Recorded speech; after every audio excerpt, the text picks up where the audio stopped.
This is a follow-up to my video where I dealt with the morality, ethics of the taxation system and whether or not taxation is naked theft. I don't believe that it is, or I do believe that if we want to follow the logic that taxation is theft, then property is theft, is what I said in the intro to that other video. And I hold to that view, because if taxation is the group taking resources from the individual, then property is the individual taking resources from the group. In other words, if I own something, that means nobody else of the 7 billion people on this planet can own it. So, in a way, I'm actually preventing other people from availing of one of the resources that is just inherent in this planet. So I'm taking away from the group. So if taxes are theft, then property is theft. That's not really what I wanted to talk about actually in this video. That was just sort of a clarification. Something that came up is the idea of opting out of the taxation system, and whether or not that's a moral position or a feasible position or a justifiable position. The thinking goes, I as the opter out, have voluntarily foregone all the benefits of civilization, and I'm willing to stand on my own 2 feet in every circumstance. And therefore, I don't want to pay any taxes. Well, first of all, I'd say that's impossible. Belonging to a civilization has so many hidden benefits.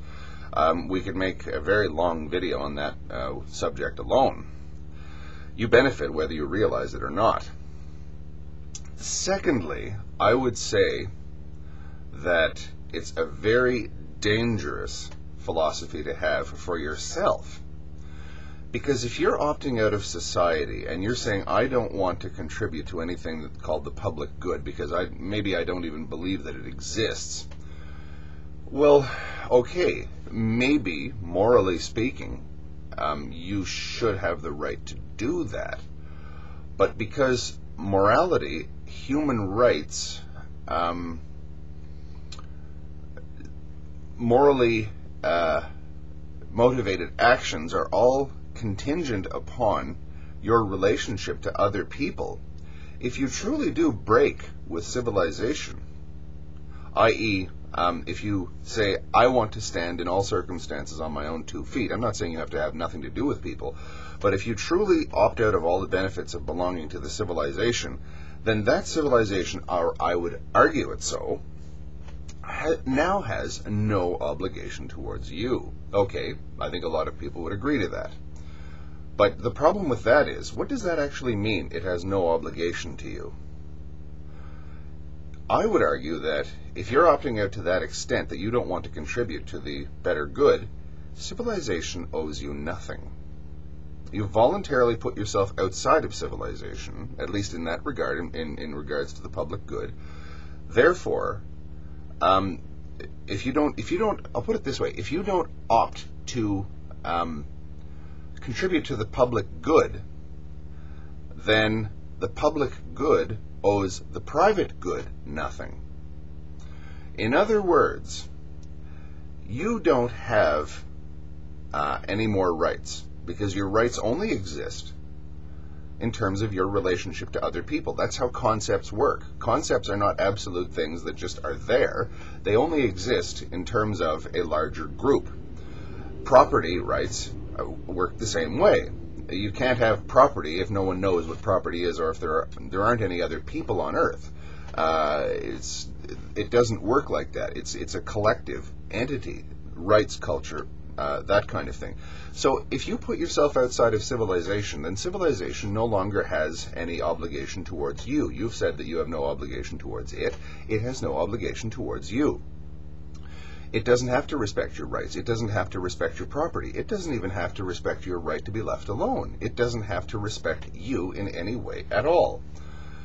So, okay, if you want to voluntarily put yourself in that position, you're essentially becoming an outlaw in that case, if you ask me.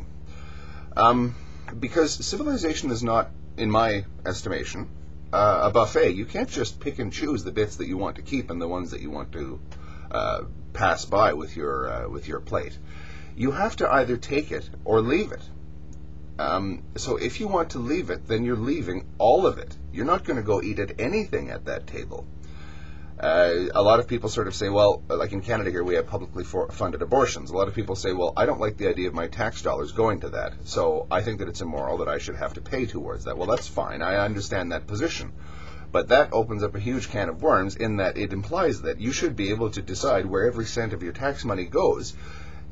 So if, let's say, I'm a Christian quietist and I don't believe in violence of any kind whatsoever, I should have the right of not paying my taxes towards the military. Now, in a perfect world, that would be ideal. But try and run a society on that basis. It's impossible. You'd have to have 20 bureaucrats for every citizen in order to figure out how to do all this justifiably. And of course, what would that mean? More taxes.